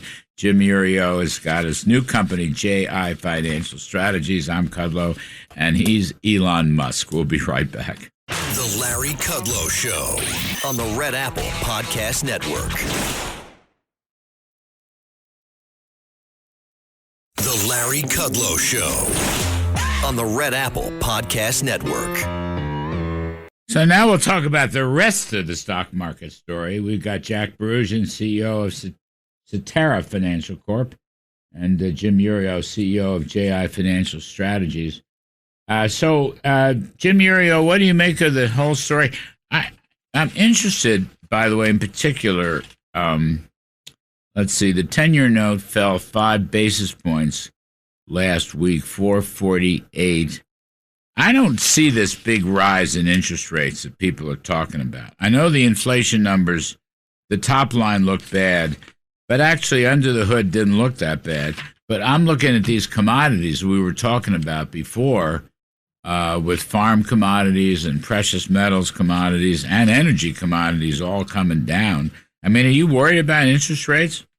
A little bit. The chart on the 10-year still looks to me like 4.8 is going to be within reach. And I think that's a commentary on the fact that we're still spending too much money. We haven't figured that part out yet, which, by the way, I think we're on a path to figure that out. I think the only way that it all works is if we increase economic activity and try to grow our way out of the debt. I think we're on track for doing that, but I am saying that I think the market is still worried that we're spending a little bit like drunken sailors. Now, beyond that, the chart on the Russell looks better to me than the chart on the NASDAQ and the S&P, which to me, that's a very good thing, because that to me is a reflection of our domestic story and the domestic economy. But now the pitfall I still think could possibly be out there, but I don't think it's going to happen, is if the Fed hikes to address this inflation that's already beginning to go away and couldn't help open the straits anyway, even if it's using the wrong tool for this. So I don't want them to make the same mistake the ECB is making, and I don't think they will, but we have to acknowledge that is a flaw in the whole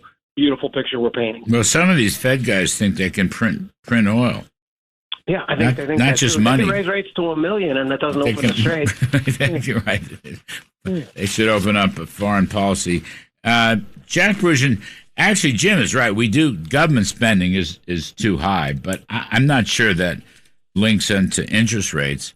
But the market, I mean, what's your outlook on the stock market? I think that Jimmy hit it right on the head when he talked about the Russell. Look at this Russell. For the last 52 weeks, it's up 40%. 40% in a market indicator. That is an indicator. That tells you something. The Russell for me is always a precursor. It's almost like the S&P 500 supply chain. So when we start to see the Russell do well, that tells you that the health of America, the health of corporate America is very, very strong. So for me, I think that's telling us that we need to be invested, that we could see some open field running, and the easy money might be ahead of us in the market. It's fighting right now through all of the rebalancing with the big SpaceX and a couple of these big IPOs, and of course these headlines that are driving the market. You get these out of the way, watch out. I mean, we could see 500 to 700 points in the S&P within a matter of a month or two. I mean, that quickly. You know, I got one for you, Speak. Dow transports are up 51.5% over the last year. 30% year to date. Now, I don't know, this is Dow theory, but that's an amazing number. You're old school, Larry. You watched the old things like we used to do. I mean, I watched those same things, and you're spot on. That tells you how healthy the market really is. I mean, that's a big number. I don't see any let up in earnings. Profits are the mother's milk of stocks, and I don't see any let up, Jim Uriel. No, but we have to admit that the Dow Jones, the transportation index, is not as valuable as it once was. We are a service of a technology-driven economy. What's in there? I don't even know. I think airlines. Trucks. Trucks. And shipping. And that's all good stuff. Trucks are very important. They tell you a lot about the economy. Yeah, no doubt about it. But I think that the technology part of this is still the story. And the funny part is that back 2 months ago, in the beginning of April, we thought that the labor market was deteriorating rapidly, somewhat due to AI, and we thought that inflation was going to be persistent for oil. The first part of that has gone away. The jobs numbers have been borderline excellent. And even if you don't fully believe the BLS numbers, most people believe them 75 to 80%. They're never directionally that different than what the headline number is. So things look to be going pretty good. The U.S. dollar is strong, holding very nicely. The index is around 100, holding nicely as these other commodities weaken. I don't see an interest rate threat, but it's all about profits. I mean, earnings are very strong. Look, I think the economy is much stronger. To go back to Jack's riff at the top of the half hour, the economy. People don't want to admit it, or the Democrats want to badmouth it, but the reality is the numbers tell the story. And incidentally, it's business-led. That's the healthiest thing. It's business and profits and productivity-led. That's unbelievable. You have to hope the story gets out there, though, just because they will tell the story about higher gas prices, and they will tell the story about the world's first trillionaire and how unfair that is. They'll forget the story about the 4,000 millionaires newly minted by the SpaceX things, and that in a year, oil, now that we control more of the world's oil, it's going to be much, much lower. We have to tell a better story. I think it's cool to be a trillionaire. I think it's very cool. Jack, you know what? It gives people something to look forward to and a goal to attain. We have to find a second and a third trillionaire, and then we have to find. And by the way, 20 trillionaires make for a whole lot of millionaires. I got to get out of here. Jack Perusian, thank you. Jim Uriel, thank you. We're going to do some money in politics on the other side, folks, with Liz Peek and Steve Moore. I'm Kudlow. Please stick around. The Larry Kudlow Show on the Red Apple Podcast Network.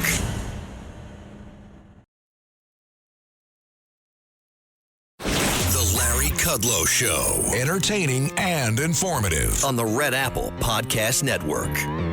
And I want to continue the discussion of Elon Musk, the trillionaire. But from the standpoint of wealth creation, of all the people that work for him, and how these IPOs and our free enterprise system works, because the millionaires and billionaires and now the one trillionaire create a lot of wealth, which in turn creates even more wealth, which in turn creates even more wealth, even while Democrats want to tax wealth and tax millionaires. We're going to talk to Liz Peek, Fox News contributor, and Steve Moore, Unleash Prosperity Hotline, and WABC radio host of More Money, which pops up right after this show on most of these same radio stations. Welcome to both of you. Now, just to humor me, listen to this. This is a New York Sun article, was put out yesterday. Musk is a trillionaire, and SpaceX IPO is creating thousands of millionaires. Okay. So, let's see. Employees have accrued shares in the company over the past 24 years. All right, it's about 22,000 SpaceX employees. And this IPO, hang on to your hats, this IPO has created 4,000 millionaires, okay? 4,000 millionaires. Now, wait, it gets better. And 400 employees who joined the company before the successful rocket launch in 2008. 400 employees made more than 100 million on Friday, yesterday, with the IPO, okay? Now, hang on a second. Just listen. This is the guy's name. The author is Luke Funk. I don't know Mr. Funk, but he wrote a great article. SpaceX has around 22,000 employees. They gave stock options to a variety of hourly employees, including factory workers, machinists, and technicians. Now, listen to this.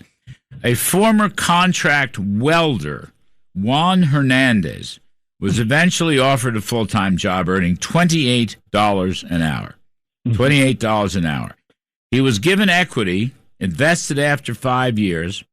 He used part of his paycheck to buy properties around Texas, but kept the rest. Those shares are now worth $880,000. He's a $28 an hour welder, and he's now worth $880,000. Okay, so this is how capitalism works. This is how wealth creation works. Now, I'll go to you, Steve Moore, first, but Liz, this is a wonderful. Now, Elon Musk, this whole thing has captured the imagination. It's on the front pages of all the news. Everybody's talking about this thing. The first trillionaire, an immigrant, a legal immigrant from South Africa, Elon Musk. Okay, I'm sure the left is going to come out against this. They hate Elon Musk, et cetera, et cetera.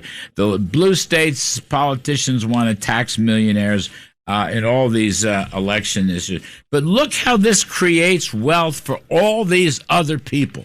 All right? You don't have to have 5 advanced degrees. You don't have to have this and that. You've got a welder is worth close to $1 million. 4,000 millionaires were created. 400 of that group is now worth over $100 million.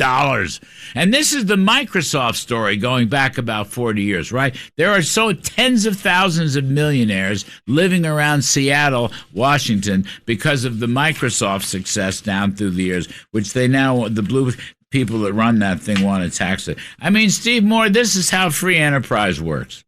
No, it's a beautiful story. It's capitalism at its very best. Great editorial today in the Wall Street Journal about this called "Who's Afraid of a Trillionaire?" Yes, and they point out. I thought ironically that if Elon Musk were Chinese. Oh my God! We're running behind the Chinese. The Chinese are taking over, right. And yet he is an American. And by the way, I may be one of those people who was made a millionaire because I didn't even realize this until my wife Ann told me last night. We had bought into a tech stock fund about 8 years ago. Yeah. And guess what's in that fund? Yeah. SpaceX. Yeah. No, me too. $25,000. Our shares are probably close to $1 million. Yes. I'm going to borrow. I've got a big smile on my face today. I want to borrow from you. No, I'm in the same boat. But by the way, it's another reason, Liz, it's another reason why you should buy and hold. Yeah. Okay. Yeah. Stop trying to trade the market the way these geniuses do on Wall Street. How about buying and holding the indexes? Look, I think this is a moment for the entire country to celebrate. Number one, Elon Musk, as the Wall Street Journal pointed out, has made space cool again, has revived our interest in space, which, by the way, geopolitically and in many other ways, strategically, defensively, is going to be really important to the United States. So thank God for Elon Musk. And thank God he's an American, because he could have stayed in South Africa, and South Africa could have been reaping all these tremendous rewards. I am so offended by those who are offended by this. It is a stupid thing to not celebrate Elon Musk. He has worked his butt off to get here. And he is brilliant. He is absolutely brilliant. He's a visionary. Does everything he does work out? Not the way necessarily maybe the most optimistic people would have it, but it's been unbelievable series of technological successes, things like Neuralink, Larry, which have changed people's lives and may change millions of lives down the road. I mean, he's doing incredible stuff. So I feel like, the Knicks are winning. We've got the United States soccer team. The soccer team won last night. I know. Last night. And Elon Musk, kind of setting the world on fire with hopes and dreams. And to your point, sharing the wealth. I think it's just so exciting. It's just that it's so important here to talk about how wealth is created. I mean, when people on the left want to tax millionaires or billionaires or anything, they don't understand, AOC and others, they do not understand how the free enterprise system works and how people who work for these companies have an opportunity. The people at the top of the company should be paid more, but everybody benefits, okay? It's not zero sum. It's win-win. It's always win-win. So these people, all these millionaires, 440 employees are now worth $100 million. Whatever they do, so they'll go out and start companies, right? And they'll hire more and more people. And if they go public, everybody get a piece of that rock too. That's how free enterprise works. That's how capitalism works. We shouldn't forget that. That's my point.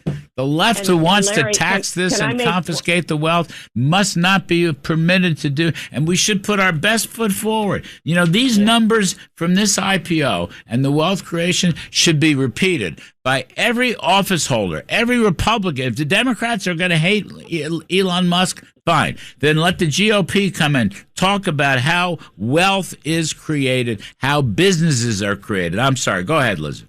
I think you're totally right. I was just going to say, the other thing is, how does it hurt them? How does it hurt anyone that Elon Musk has hit a home run here? It doesn't. To your point, yes, there's enormous benefits being spread around, but it also doesn't hurt anybody. That's right. So he is just creating wealth. He's creating opportunity for, honestly, the New York Times, of course, has an article that's like, there's all this inequality, and you see this workers struggling, but Elon Musk but they can't make the case, because further on, there are thousands of people who will become millionaires overnight. And by the way, just 4,000 millionaires, but wait, it's 4,000 millionaires were created.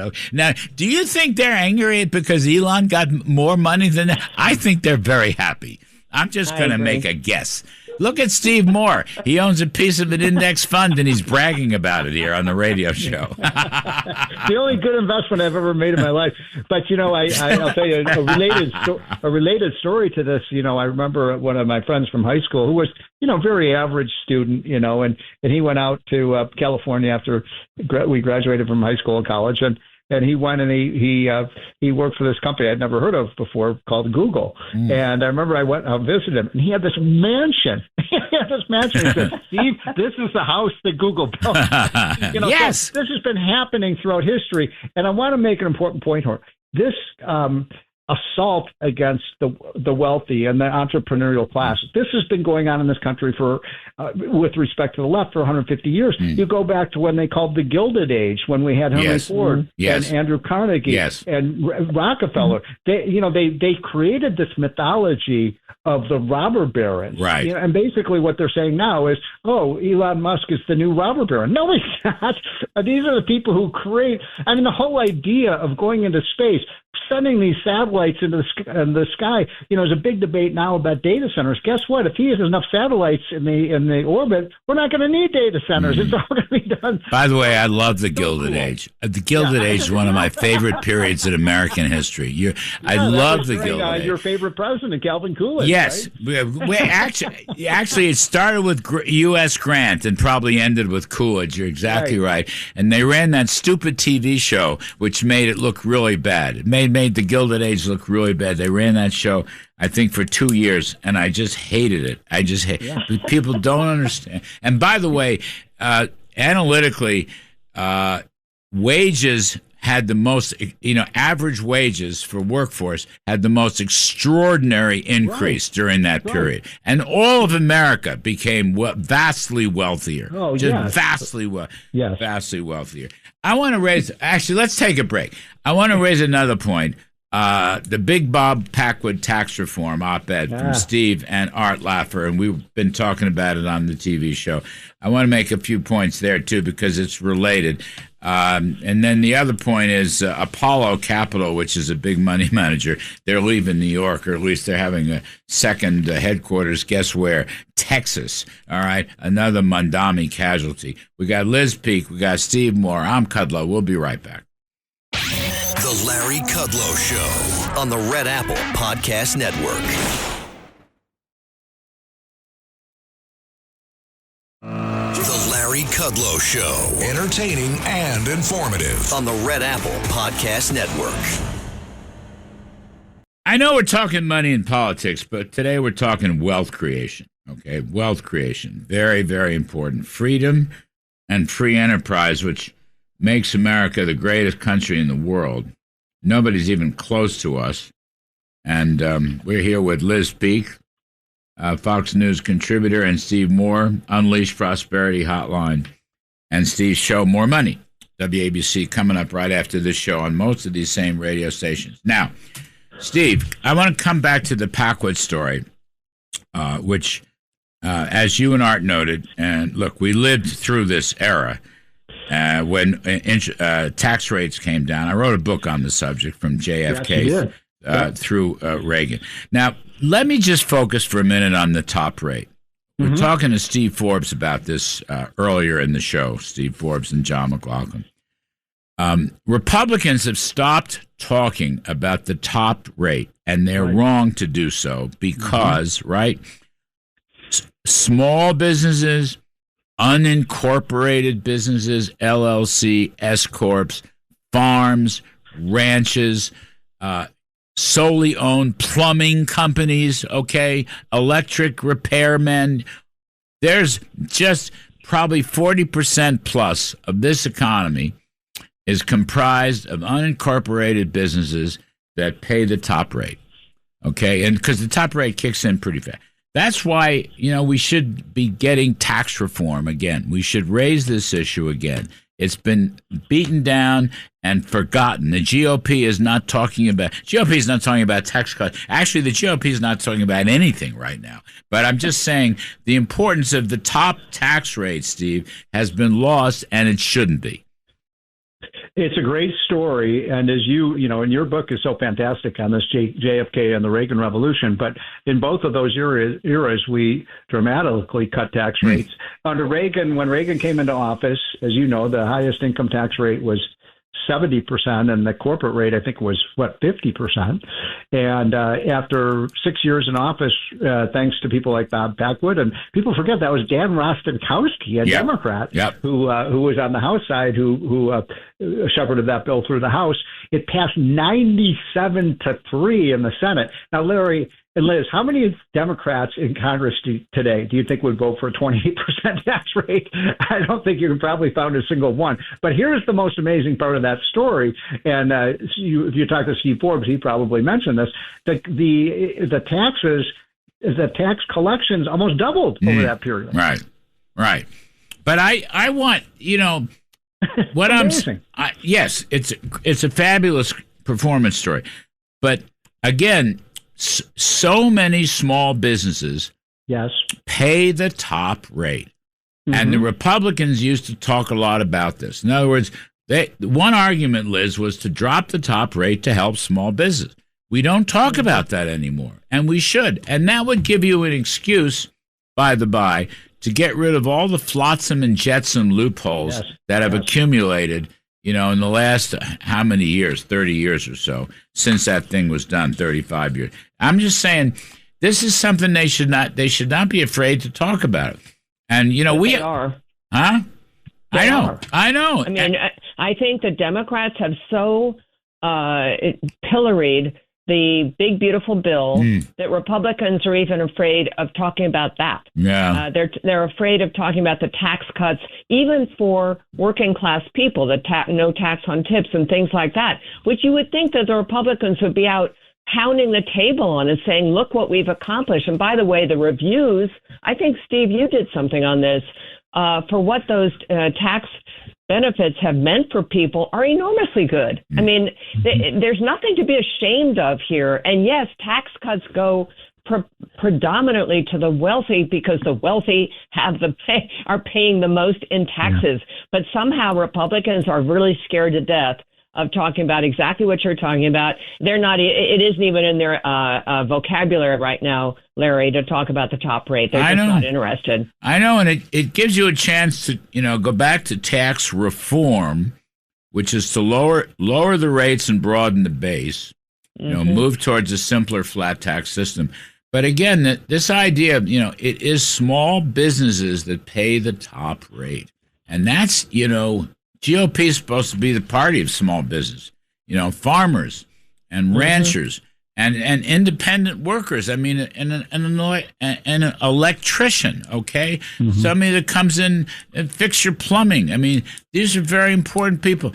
They might be earning $150,000 a year, but they're being taxed to death, and we're not helping them. We just should go after. So you've got the Elon Musk story, which is a great story about free enterprise wealth creation. But you've got the Bob Packwood story, which is really a story about small business encouragement and incentives throughout the economy. It's just too bad because it's a key issue. Go ahead, Democrats, go ahead. Be opposed to all the small businessmen, all the electricians in your congressional district in Providence, Rhode Island would like to see a lower tax rate. I guarantee you. And they don't talk about it. Well, look at what happened. I think we mentioned this last week on your show. In California, the most liberal state in the country, there were about 6 tax increases on the ballot, and they all went down in flames. Right. The public understands that you cannot grow the economy if you're raising taxes at the same time. So here's another one. Not so good, but Apollo snubs Mondami. Picks Texas hotspot for second U.S. headquarters. Apollo Global Management, Mark Rowan is the CEO, has reportedly picked Austin, Texas as the city that will host its second U.S. headquarters. So listen, Apollo paid a whopping $1.276 billion in income taxes in 2025. Wow. Up from $106 billion the year before. And they're going to leave. Now, not the whole company, but they're going to pick a second, and they're going to do it. J.P. Morgan has more people in Texas than New York. This is the trend now. And here we are, Liz, New York. What a wonderful place. And Mondami doesn't care. He doesn't care because he won't be around to collect the due bills. And this is just a gradual slide. Yeah. Not everyone's going to leave at the same time. But unless there is a real change in Albany and a change in New York City about how to treat the people who are paying for all the benefits that these people want to spread around, it's going to just continue on, Larry. It is a death spiral. And we've talked about this before. You get fewer people paying all those taxes, and they basically end up, what is their sole answer? Raising taxes. Look at Kathy Hochul's state budget this year, up 9%. How many American households are raising their spending 9%? And this is at a time when supposedly they're kind of being careful about spending because they know there's a problem. 9% increase. It's just astonishing. And she lied about it. Last thought. Texas Stock Exchange plans to start trading this summer. All right. Thank you, Liz Peek. Thank you, Steve Morris. Thank you. Steve's show comes up right after this show, most of these same radio stations. I'm Kudlow. Thanks for listening. We'll be back next weekend. Thanks for listening to The Larry Kudlow Show. You can hear The Larry Kudlow Show Saturday mornings at 10. If you like the podcast, share it with your friends and listen anytime at WABCRadio.com and download the WABC Radio app. Hit that subscribe button on all major podcast platforms. Plus, follow WABC on social on Instagram, TikTok, Facebook, and X. See you next time for a new episode so you never have to wonder. What the heck is going on here?